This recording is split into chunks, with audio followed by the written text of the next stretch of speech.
Climate change to me means the inability for communities to use either traditional knowledge or any type of knowledge to depict what might happen as a result of weather changes for a period of time. Kore tankibelekenyata esiwuo naa nchan ana tenelo nchan nedung'o larin okuni oong'wan nikitum olameyu oodo.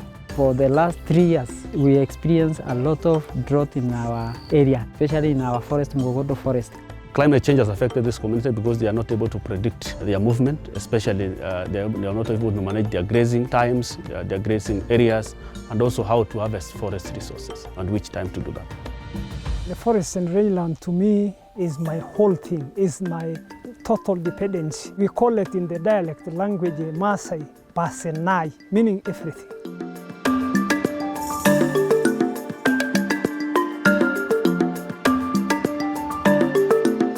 Mukogodo forest is unique because it's one of the forests that's surrounded by communally owned lands. Our livelihood, we depend on the forest because in the rangeland there is grasses and depend on cattle. We are pastoralists, so the cattle have to get that pasture from the rangeland. And also in the forest we have non-wood products and we have wood products. So we are totally depending on those two different ecosystems.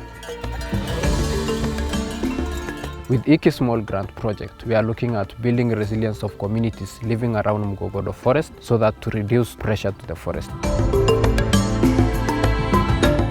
Impact is a land right-based organization that deals with the rights of indigenous people and local communities within Kenya to advance the rights for indigenous people to self-realization, as well as to be able to defend their rights as communities. Looking at climate change effects in this region, just around Mukogodo forest itself, it's over 200 households, which translates to over 5,000 people directly being affected by climate change.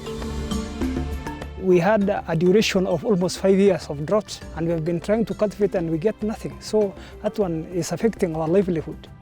Because of the challenge of climate change, there are a lot of dry areas coming up in and around the forest because there have been a lot of pressure on the forest from the surrounding communities coming to the forest to graze their livestock, sustain their livelihoods. Most of our projects are working around Mukogodo forest, and when you look at Mukogodo forest, it's one of the critical dryland forests that brings different communities together. So we are working around indigenous or community-led conservation models. We are working around building the livelihood aspects when it comes to women, youth, and people with disabilities. We are also working around bringing stakeholders together that works in this region so that we can have a pathway to support all communities together.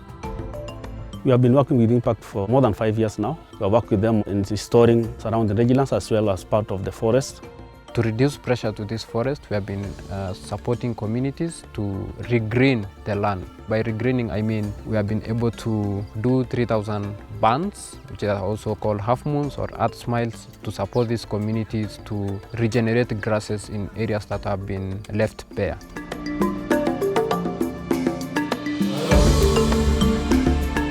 What we are doing here is we are doing restoration. We are restoring this land by reseeding. We are planting 2 types of grass. One of is the Maasai Love grass and the forktails. Basically, this land has been dominated by invasive species, the opuntia, so we have been removing the invasive for the last few days, and now we are reseeding the areas we have removed the opuntia.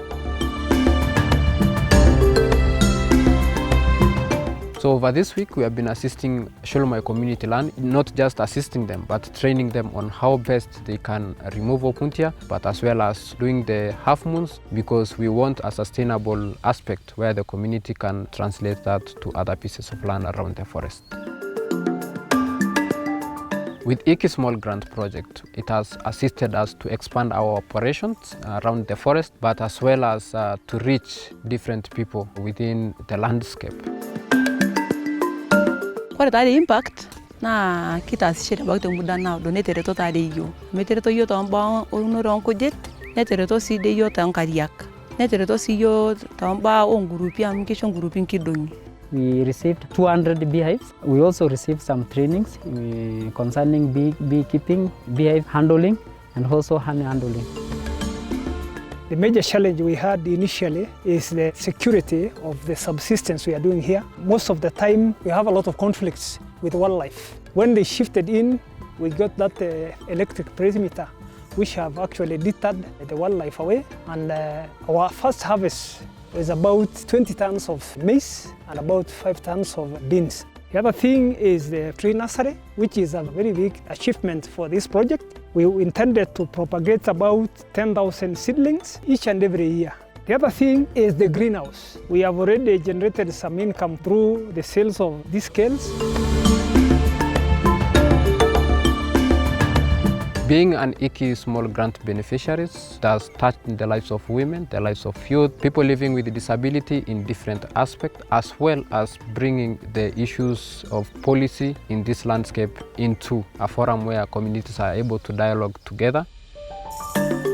The biggest positive impact we have seen over time is community owning up to the management of the forests and surrounding rangelands and the resources within. And this has seen the reduction in illegal activities in the forest, illegal logging, and also reduced number of wildlife being killed at the hand of individuals. With the IKI Small Grant project, I'm looking forward to a community that's able to adapt to changing climate and weather patterns, as well as a community that's able to mitigate different aspects of climate change, and a community that's self-reliant, it's able to help and support itself.